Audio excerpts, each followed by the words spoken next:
The push toward electric vehicles have never been stronger. Prices are dropping, charging speeds are improving, and more models are hitting the market each year. Yet despite all of this progress, many Americans remain hesitant. The reasons aren't always about being anti-technology or anti-environment. They're about cost, convenience, and confidence. Let's look at the most common concerns that keep drivers from making the switch. But before we go any further, yes, this is an AI voice, but a real person wrote this. I earned my financial freedom, and I'm not doing this for money. I don't like narrating videos, so I use an AI voice. Ignore that the voice is AI. The video is worth it. Check out the full details by visiting the link in the description. Range anxiety isn't entirely gone. While some high-end 2025 EVs can deliver 300 to 400 miles per charge, many affordable models still offer closer to 200 to 300 miles in real-world conditions. Cold weather, highway driving, or heavy use of climate control can significantly reduce those ranges, often falling short of what's advertised. Even if the numbers are improving, the psychological hurdle remains. For buyers used to 500 miles on a full tank, range anxiety continues to be a deal-breaker. Charging still feels slower than gas. Charging speeds vary widely, depending on the vehicle and charger. While the fastest 350 kilowatt chargers can add significant range in about 15 minutes, these are mostly limited to premium models. Many EVs using common 50 to 150 kilowatt chargers take 30 minutes to over an hour to reach 80%. Compared to filling up a tank in 5 minutes, charging still feels slow.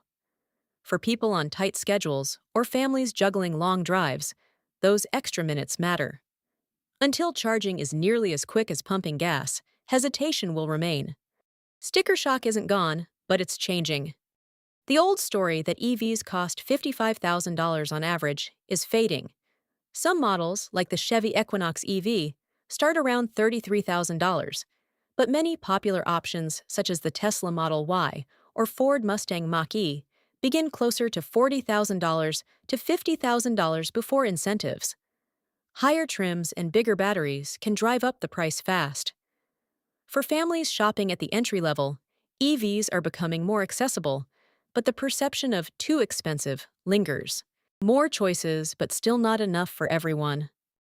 There are closer to 70 distinct EV models available in the US as of 2025, which often counts trims and configurations. This is a major improvement from just a few years ago, but compared to the sheer variety of gas vehicles, it can still feel limited.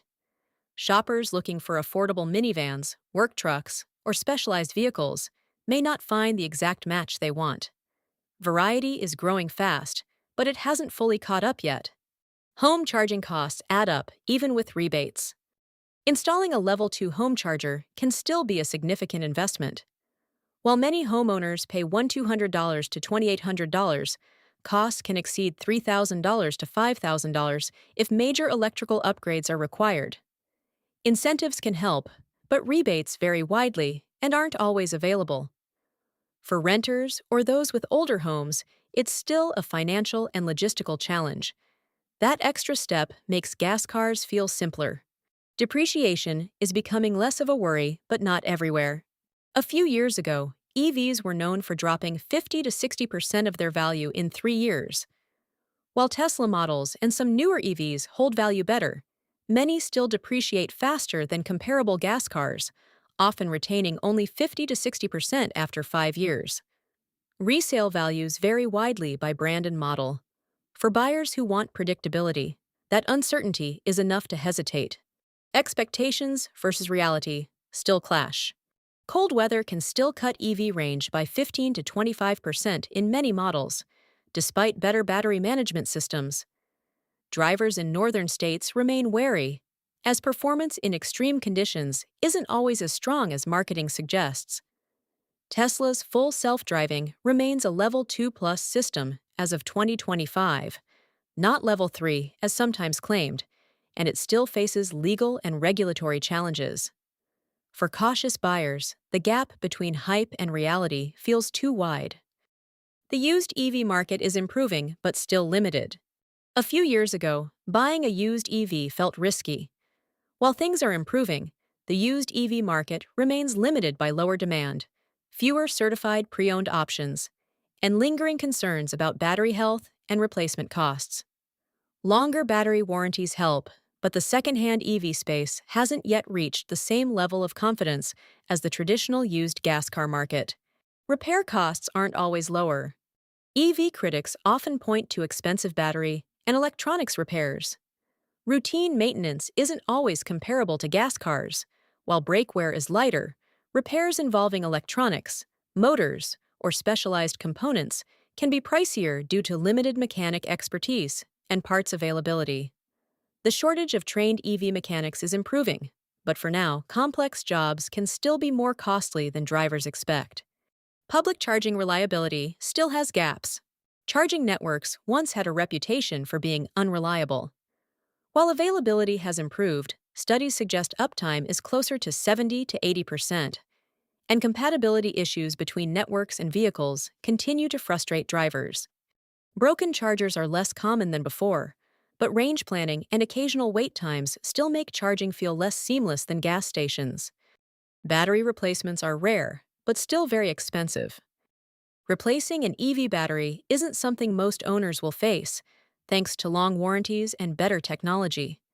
However, if it does happen outside of coverage, costs can range from $10,000 to well over $20,000, depending on the model, with larger battery packs from brands like Tesla and Rivian at the high end.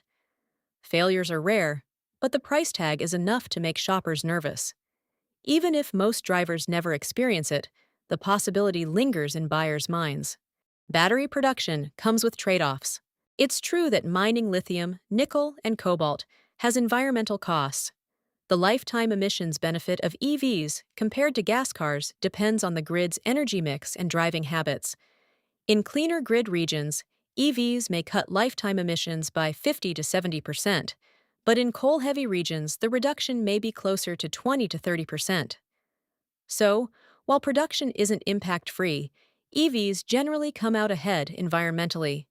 Buyers weighing the trade-offs should understand that the dirty battery argument has nuance. EVs are getting cleaner with the grid. A decade ago, critics argued that EVs just shifted emissions to power plants. In 2025, that's less convincing. According to the U.S. Energy Information Administration, EIA, renewables generated about 21% and nuclear 19% of U.S. electricity in 2023, bringing the total to roughly 40% from low-carbon sources. This means EVs already benefit from a cleaner grid, and that share continues to rise as coal declines and renewables expand. The greener the grid becomes, the more EVs benefit. While gas cars will always emit, EVs improve automatically as power sources transition. Recycling is catching up but not fully scaled. Recycling used to be a major concern for EV batteries. Today, companies can recover up to 95% of key materials like lithium, cobalt, and nickel. But large-scale recycling capacity is still developing and not yet sufficient for the wave of end-of-life batteries expected in coming years. Challenges remain, but the idea that EV batteries can't be recycled is outdated. The industry is building the capacity, even if it hasn't fully matured yet. Extreme weather still affects EVs. Early EVs struggled in both heat and cold, and while modern models are more resilient, cold weather can still reduce range by 15 to 25%, and high heat continues to degrade battery health over time despite improved thermal management systems. The improvements are real, but EVs remain more sensitive to temperature extremes than gas vehicles. Charging stations are less of a hassle now. Complaints about charging being slow remain, but speed has improved dramatically. Many EVs can now charge from 10% to 80% in 20 to 40 minutes, depending on the charger and model, with only the fastest combinations reaching 15 to 20 minutes. It's still not as fast as a gas stop, especially on long trips, but it's far more manageable than in the past. The gap is shrinking each year, making road trips more practical. Fear of change still matters. Even with better prices, faster charging, and more models, change is hard. Cars are a personal part of daily life, and switching to something new feels intimidating. Some buyers simply aren't ready to adopt new routines. Just like the transition from horses to cars, adoption takes time, and people move at their own pace. Politics play a bigger role than some think. EVs have been politicized, and recent surveys suggest around 25 to 30% of buyers cite politics or cultural identity as a reason to avoid EVs, not just 15 to 20%. For many others, the decision is still based more on cost, convenience, and lifestyle than party lines. Still, politics remains a noticeable factor in adoption, even if not the only one. Cybersecurity concerns are real. EVs are connected, like smartphones and modern gas cars. While no major EV hacking incidents have been reported, data collection and privacy risks are significant. Automakers often track driving behavior, location, and user data, sometimes without clear consent, which has raised valid concerns. For now, cybersecurity risks are less about hacking threats and more about data ownership and privacy. Many people still aren't car shopping. At the end of the day, many households simply don't need a new car yet. If their current vehicle runs fine, there's no rush to switch, even with better EV options available. When the time comes, EVs will be in the mix. But until people are ready to shop, they'll stick with what they already own, whether gas or hybrid. The future of electric vehicles still faces roadblocks. Electric vehicles have made massive progress in range, price, charging speed, and environmental impact. But perception still lags behind reality, and in some cases, the challenges are more significant than advocates suggest. As the grid gets cleaner, recycling scales up, and prices fall, EVs are steadily becoming the practical choice. For now, gas cars remain comfortable and familiar, but the balance is shifting faster than ever. Thanks for watching, and if you found this video helpful, don't forget to like, subscribe, and share it with your friends. Also, don't forget the link in the description